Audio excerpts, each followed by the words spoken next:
ধন্যবাদ জানিয়েছি, স্ট্যাটাস দিয়েও ধন্যবাদ জানিয়েছি, কৃতজ্ঞতা জানিয়েছি।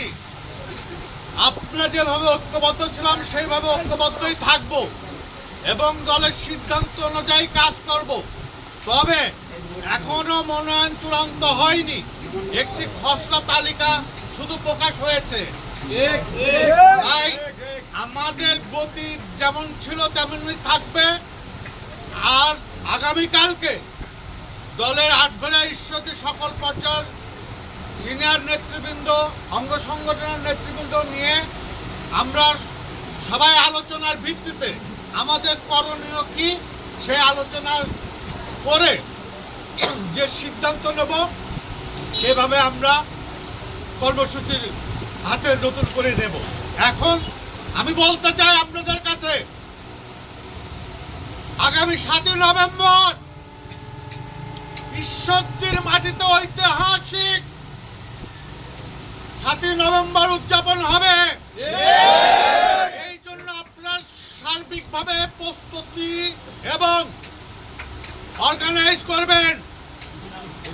আমরা দল করি, দলই আমাদের কাছে আগে, তারপরে আমার নেতা কর্মী।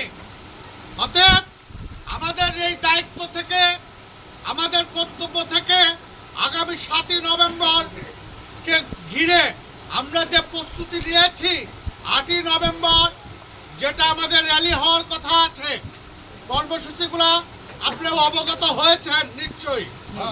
অতএব সেই কর্মসূচি বাস্তবায়নের লক্ষ্যে সবাই কাঁধে কাঁধ মিলিয়ে, হাতে হাত রেখে সবাই ঐক্যবদ্ধ হবে ইনশাল্লাহ। আমাদের 7 নভেম্বর 8 নভেম্বরের কর্মসূচি পালনের মধ্য দিয়ে আমাদের রাজপথে আমাদের বিরুদ্ধে যে ষড়যন্ত্র চলছে সব কিছু মোকাবেলার প্রস্তুতি হিসাবে 8 এবং 7 নভেম্বর থেকে নতুন করে পুনরায় মাঠে নামার অঙ্গীকার করছি। এবং আপনারা কারো উস্কানিতে পা দেবেন না, কারো কথায় বিভ্রান্ত হবেন না। তবে একটি কথা বলি, সৌহার্দ্যপূর্ণ আচরণ যদি